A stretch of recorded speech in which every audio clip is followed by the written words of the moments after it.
Live from the Orion Cygnus arm of the Milky Way galaxy, this is Scientifically Speaking, a weekly half-hour program devoted to elegant curiosities, and I am one of your hosts, Sarah Chang, and joining me, as always, is Bernie Rhyme, DJ Star Watcher. How are you, Bernie? Yes, hi, Sarah. Pretty good.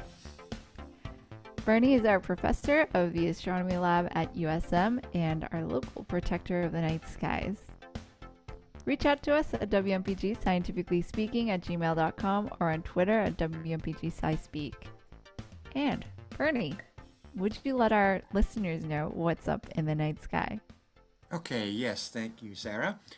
Well, we have a good week coming up. The conjunction is basically over, as you know, and we had a few cloudy nights, but they're still very close. I saw them the last few nights, so they're getting further. It's kind of neat because they traded places. So the whole time looking up, the brighter one, Jupiter, was to the right and below Saturn. It's actually almost exactly 10 times brighter.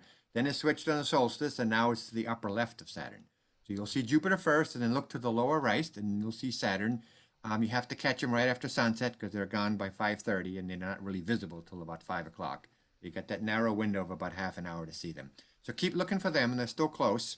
It'll be 80 years for them to be as close again, so you don't have to wait another 800 years, but that'll be good. Other than that, the moon is just after full, so you have your waning gibbous moon, probably kind of come up around 6 o'clock. The full moon comes up at sunset, which is just after 4 o'clock. And then if you like getting up early, Venus is in the morning sky, probably coming up around 5. And then in about another week, Mercury is actually going to join Jupiter and Saturn. So it's almost like their final exit. They're leaving. Mercury's going to join them for about a week. So that'll be coming up to the end of this next week. So look, see how early you can spot Mercury. Maybe around the 8th. It might take you about another week to see Mercury.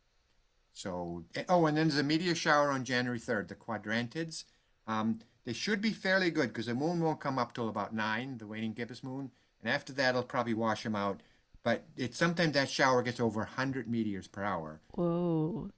It's best on the west coast. It's a very narrow peak, and usually the weather isn't very good, or it's cloudy and different things. I've never actually seen any real showers out of the quadrant. I may have seen one or two, but so potentially you can look for that on the night of January 3rd. So pretty good week coming up. Awesome. Thank you, Bernie. Mm-hmm. And if you couldn't take notes fast enough, you can also check out the monthly What's Up column in the Portland Press Herald. And Happy New Year, everyone. Today's January 1st, 2021.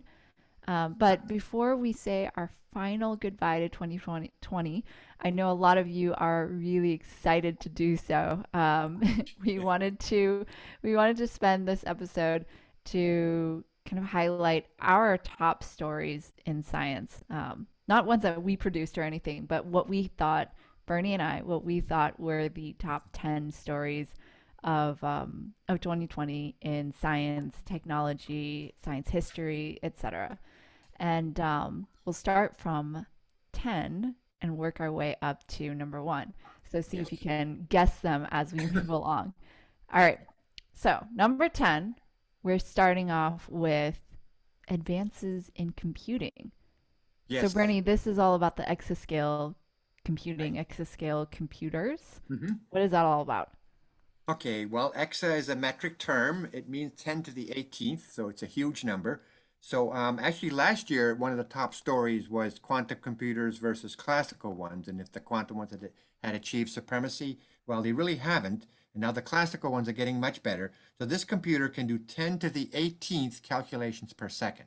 So a quadrillion is 10 to the 15th. So this is a quintillion calculations per second. Just a classical computer. Right now, this happened to be a Chinese one, but like maybe the year after, we're going to have one that can go even faster. So that's called exascale technology, 10 to the 18th calculations per second. So this would be great in solving things like proteins and viruses and cryptography. I mean, it's a million really practical uses for doing that many calculations per second, and now we can do it. I thought we were still around 10 to the 15th. So when I read this, it's pretty big. So it just made our top 10. Wow. That's Exascale computing. It's just such a, that's not something you would commonly hear.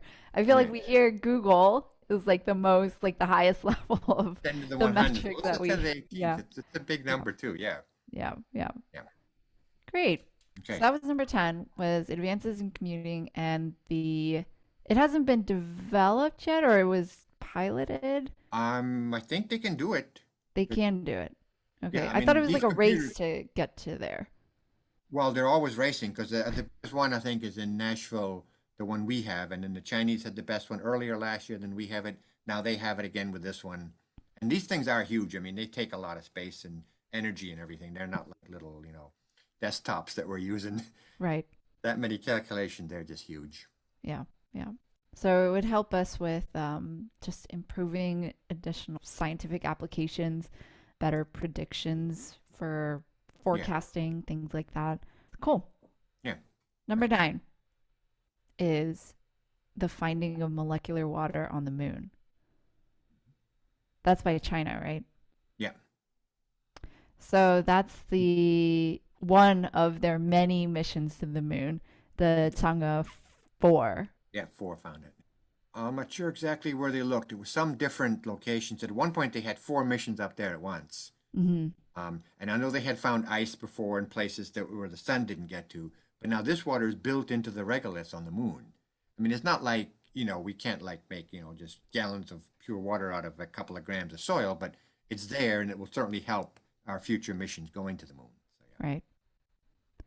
And speaking of our missions going to the moon, the Artemis mission yeah. was our number 8. Right. Okay, so I learned a lot about this when I went to the Johnson Space Center in Houston back in February when things were still safe and no one was worried about this too much. So they've been working on this 4 or 5 years. They just announced the 18 astronauts, 9 men and 9 women, that'll be on the mission, and Jessica Meir is one of them. So that'll be great. Look for her. She may actually be the first woman on the moon.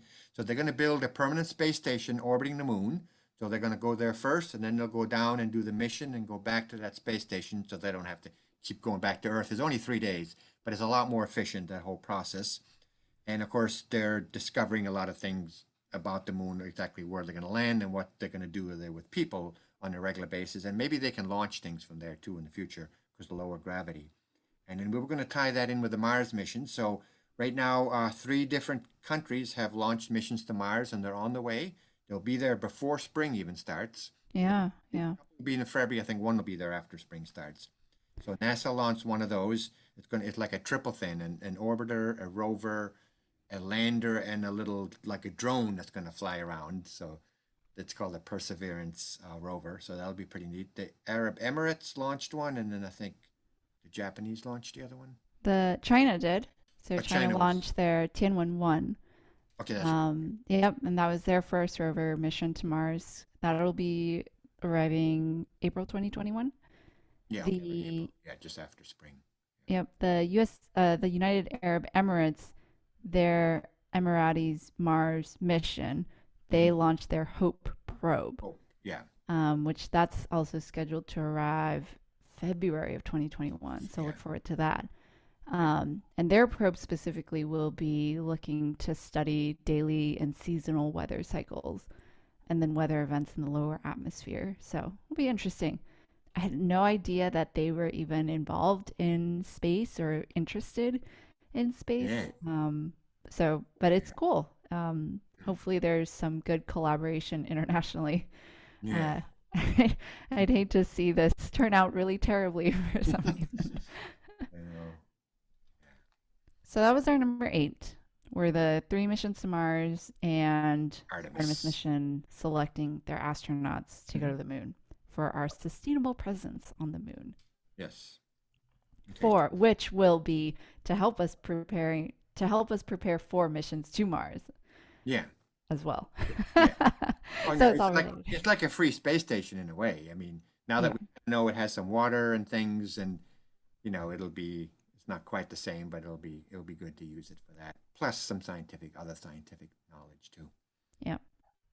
So you had number 7. Number 7 is this was a very meaningful one to me.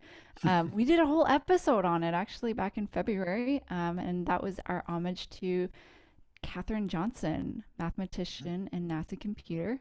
She died on February 24th of 2020. And I mean, she's well known now because of Hidden Figures, Yeah. but she has now been really celebrated through the last couple years or decades of her life. And I think because of her, there's so much more visibility to Black women in science, and amongst all the many others who are working hard. Her calculations were instrumental in the Apollo 11 mission, and she had a 35-year career at NASA and is really noted for her historical role as being one of the first Black women to work as a NASA scientist. She did a lot of work calculating trajectories, return paths for space flights for astronauts, rendezvous paths for the Apollo lunar module, etc. And ultimately, she died at the age of 101. So she had some really good genes there as well. Yeah, I saw that movie too in the movie house when that was still safe. That was a good movie. Yeah, yeah. All right, number 6. The Yes, Arecibo Observatory collapse. yes, very unfortunate. A cable. Bernie, you cried a lot, right? Yeah, definitely. I mean, I saw all those videos that drones took. I mean, it was right there, hovering like a foot away, and the cables were starting to fray. It was really dramatic how the whole thing collapsed. They could have probably avoided it, but the first cable snapped in August, so that's not a big deal. Then November 6th, another one snapped. So they were getting nervous. They pulled in all these contractors to see if they could save it, or at least dismantle it before it gets completely destroyed. Unfortunately, so around about December 20th, another one let go, and then that caused a chain reaction, and everything fell, and the dish is broken, and the thing weighed like 9,000 metric tons. I mean, it was super precise, but it was 450 feet high, and it just fatigue, I guess, and not enough funding to keep it really, in good maintenance wise. I mean, it did great scientific things. So, all right, so this was the biggest steerable radio telescope in the world. There's a bigger one in China, but it's not steerable and it doesn't also transmit. Mm. It was using radar, so it was studying the ionosphere. It found a lot of potentially hazardous asteroids. It was mapping landing sites on the moon and on Mars. It did terrifically detailed things as you can do with Wow. radar. I mean, bouncing these signals off and getting a lot of detail about what's really out there, like almost like a dolphin type thing. So it was doing that. It was 305 meters across, more than 3 football fields. So it was huge. And unfortunately, there's really nothing to take its place. They have one in West Virginia at Green Bank. It's only about a third of the size. It also collapsed back in 1988, just metal fatigue. This was all metal. It wasn't cables. It wasn't as big or dramatic as Arecibo, but it collapsed. And then in 88, and about 10 years later, they built a new one, but it's 3 times smaller and it does not transmit, so it cannot be used as radar. So it's working great and it does some really neat things. There's a quiet zone around it of 10 miles. You can't use cell phones or microwaves. It's like you're back in Amish days. I have some friends that visited the one in Green Bank. So that's a really, really neat setup. I don't know if it has a quiet zone around Arecibo or not. But Arecibo also discovered those fast radio bursts in other galaxies that caused by magnetars. And so all kinds of practical things and also more scientific things. And it'll really be missed. I mean, it's been there for 57 years. The first Wow. for military reasons, so it's good that we got the funding for that. Star Wars things, knocking out missiles and things. And now it's being used a lot for science. And there's no immediate replacement. I don't know what they're going to do. The one in China will have to step up, but it can't transmit. There's no radar. Yeah. Yeah. Well, it's I guess scientists around the world are mourning Yeah. because of this. But this all happened was it August and November of this last year? It finally fell down in December, but yeah, the Mm. April, August, that's not a big deal. They can fix it. November, things were looking dicier about November 6th, and then the whole thing caved in before they could do anything, even take it down or fix it or anything else. Yeah. Reaction. Hmm. Um, I think apparently the cause of the failure was due to a manufacturing defect. At least one of them, I think the November cable was due to that, which seems odd because it's been around for quite a while. Yeah, 57 years. I thought it was just like fatigue and going through all those hurricanes. I didn't, Yeah, I would think that that was yeah, closer to the more accurate and not assessment. having the regular maintenance it needs. I mean, not like it's defective. Yeah. Plus, it's. I assume that Puerto Rico is quite humid as well. Yeah, I don't know if corrosion might have also been a factor, but possibly. Yeah. if there's, yeah, if you, like you say, there's hurricanes and a lot of salt water blowing around, Yeah. could certainly be an issue. Maybe not even enough money for the maintenance part. Even regular maintenance, they would have found it, or they could replace the cable one at a time. You can't. Yeah, I think actually that's a big thing with Arecibo is Mhm. that people are now seeing the the tension between funding science and being able to actually do science. Mm. Yeah. Number five, the Yeah. Nobel Prize in Chemistry awarded to two women, the first since Marie Curie. This is Emmanuelle Charpentier and Jennifer Doudna for the development of a method for genome editing. And this all has to do with the Cas9 protein, right, Bernie? Yeah, that's one of the proteins. Yep. CRISPR, better known just as CRISPR or CRISPR-Cas9. And that's basically that'll allow us to cut and snip Yep. genes and move things around. They're genetic scissors, basically, and we can target them. The gene has over 3 billion pairs of genomes on it. So they first discovered this through just bacteria can protect themselves from viruses too. So they were just working with bacteria, trying to figure out how naturally they can work against viruses. So something that's there naturally, but now that they got in through all these clever techniques in the labs, and I have no ideas of all the details, but now we can use that to benefit us and everything from helping for maybe future vaccines and things to eventually even designer babies, but they're still quite a ways off from picking if you want blue eyes or brown eyes. But you can solve other genetic things like sickle cell anemia. There's a lot of practical uses for right now. Yeah, very cool. Hmm. Well, congratulations to those two. Yes. Number four, Yes. the commercial launch of Dragon Capsule with SpaceX. Yes, right. Yeah, this was quite amazing. I got to watch it live. I even emailed all my students, and some of them saw it live, and some saw a replay like right afterwards. Um, yeah, so this was commercial, so meaning that anyone, any of our listeners can actually go there if they have the money. So one seat costs $55 million, so it's not cheap. Um, a seat on NASA may cost even more because obviously this is run by SpaceX, Elon Musk company. So now they can launch commercial things to the ISS. I mean, they could launch them to other places, but that's the only place, they would be going other than just launching something. They can probably launch satellites. But this is designed for people. So they put four astronauts up when I watched that. They had three on board the space station and they put up four more.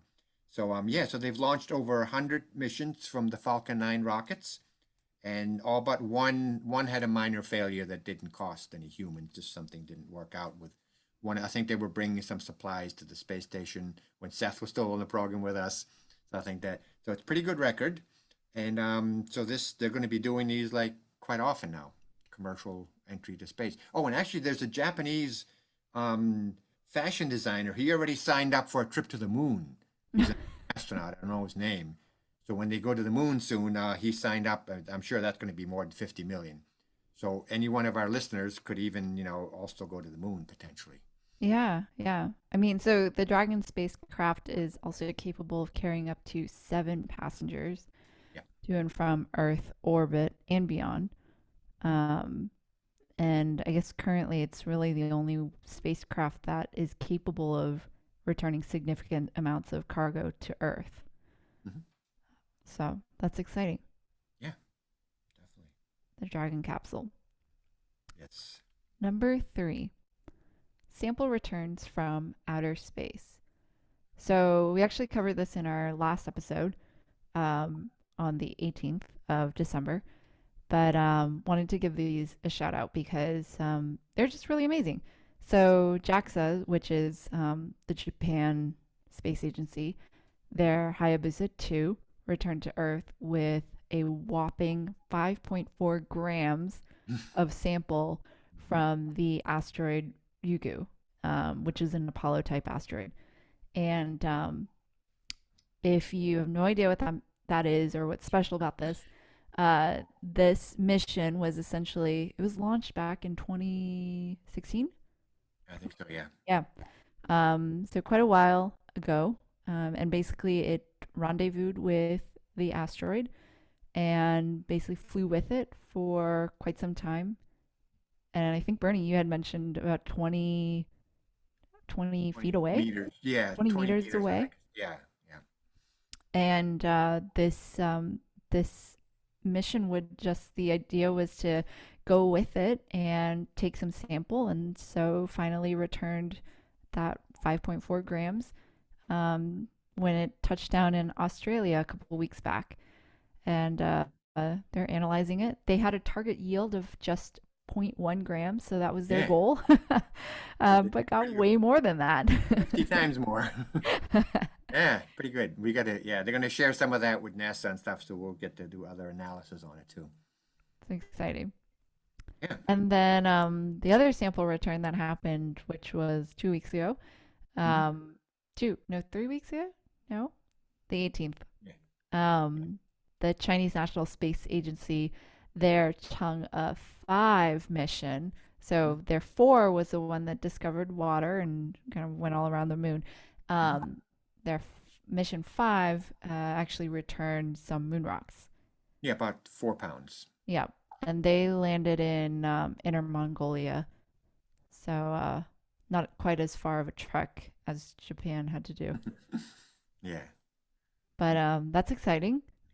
I Yeah, don't they didn't think we've analyze it learned yet, much but from it. Yeah, yeah, we can bring it up again when they figure out what they discovered. Because this time they drilled into the surface like 6 meters, 6 feet, 6.5 feet down. So there should be a much younger type of rock and a whole different type of rock, yeah, maybe.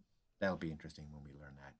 yeah. And it's also notable because it's the first time since we have been to the moon in 40 years, 40 Yeah, so years.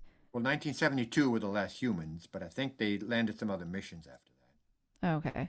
Well, So 40 some years, yeah. yeah. So, yeah. All right, number 2, sky Yes. events. Okay. The Great Conjunction.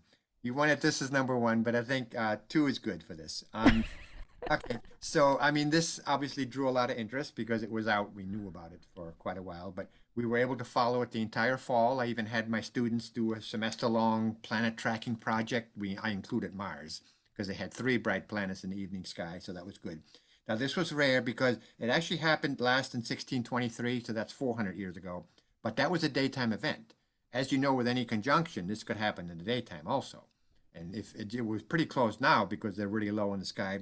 So this was the closest that people could see in 800 years, the year 1226. So almost 800 years when this happened nighttime. And it's neat too because this was basically a worldwide event, not like you have to be in a little narrow Mhm. 50-mile wide path to see in a cliff or something. The whole world could see this. You could see it happening. The best night was the solstice. Unfortunately, here in Maine, it was clear, but I was able to watch a live feed. They were a tenth of a degree apart. So it's just interesting math and physics, the way they line up. Now, they would actually have a mutual occultation every 20 years if the plane of the solar system were exactly even. So, usually Jupiter, Saturn is a little above or below the other one, and there's a lot of space out there. I mean, one is a half a billion miles away, the other is a billion miles away. So just by math and physics, every 20 years, one takes 12 years and the other one takes 30 years. So they'll line up every 20. But because of all these other factors, they get really only good maybe about every 80 and maybe 400 years to be a tenth of a degree. And the next one is going to be 80 years from now. But in 20 years, they'll be fairly close, maybe a half a degree, which is the width of the full moon. But this time it was 5 times closer than the width of the full moon. So we're still watching it. They've passed the Jupiter. The bright one is 10 times brighter than Saturn. It went right by it. I'm almost going over it. That's called a mutual occultation. And that actually happened 8,000 years ago. They actually covered each other up exactly in the same plane. But that's very rare. And then the other sky event was Comet Neowise. Oh, And right. Yeah. that was all throughout July, basically, Yep. um, where we got to witness this comet in the early evening skies. And we Yeah, right actually, below the Big Dipper. yeah, we both saw it, I think, the last week of July. Yeah, I saw it Uh, many times. I tried to oh, photograph it well, if it came out, but you a saw lot it of my many friends, times. this was like the best comet in about 20 years. Yeah, yeah. So, yeah. No, I mean, you can see it with your naked eye. Well, when I meant that, when I said that I saw it, I had binoculars, so proper binoculars. Okay, So that was exciting. yeah. Yeah, well, you could see it naked eye. Where I live is a little bit darker, and I could see it. Mm. Right? And other people were pulling up by the lake and looking at it and trying to photograph and stuff. So it's kind of neat. unfortunately, the observatory wasn't open, or a lot of us would have gone up there and Yeah. better pictures with bigger telescopes. We couldn't do that, but we did see it, so that's good. And number one Yeah. is everything related to all the science and technology developed and learned and the re education related to coronavirus, Yeah. COVID 19, the great pandemic of 2020. Mhm. So, obviously, I think the biggest thing is the mRNA vaccine technology. Um, and actually, we didn't really do a show to highlight any of the COVID work. We've talked about it briefly here and there, but wanted to give our listeners a break. um, but this vaccine is really exciting. It came out in December and is the fastest that any vaccine has technically been developed. Mm. But I think what people should know is that mRNA is really different from traditional vaccines. Normally, vaccines are, some dead or really reduced version of the virus, and then they'll inject it and then teach your body to attack it. So it's a weakened piece of the virus. Um, and that's how polio and measles, those vaccines work. And mRNA is different, where it's been in development. This technology, the mRNA technology, has been in development for about 30 years. And so basically, it's a different type of vaccine where there's actually no bit of coronavirus in the vaccine, but there's a piece of mRNA that's modified that basically will teach one of your cells to create spikes, The spikes. and which is kind of the protein of coronavirus that really defines coronavirus, Mhm. and teaches your body to then attack the spikes. Mhm. And so there's actually no coronavirus being injected at all. And Mhm. it's just a really fascinating technology because it's actually been in the making for a very long time. I know that they've actually tested this on the flu and other viruses in the past as well. So it's not quite as new as it might seem, even though the timeline was seems like it was fast tracked. But again, a lot of funding thrown at it. So that's one of the big stories. Other things related to the coronavirus that I wanted to also make a mention. Seismometers around the world rejoiced for a few months because we could finally listen to, just the Earth's vibrations closer to the surface, closer to larger cities. The Earth was vibrating less because there's less transportation, people going about their daily lives, and so we could detect smaller events. And then likewise, a lot of animals also made a return to cities, which was kind of funny. So that was a big thing. And I think the other couple big things were the 1918 flu pandemic came back Mhm. to life because of this. Trying to find in history how we previously have dealt with this kind of thing. Because for everybody, even hospitals and our medical personnel, this was completely new. So that was our number one. Yep. You just heard us go through our top 10 stories or related science news of 2020. And with that, Bernie, Yes. last words before we bid 2020 farewell. Do you have any? Just that 2021 will be better and that we learned a lot, I'm sure, from this year in many ways. Yeah. Yeah. Yeah. Well, that's a good solemn quote right there. Yeah. All right. Well, thank you all so much for listening on this wonderful January 1st of 2021.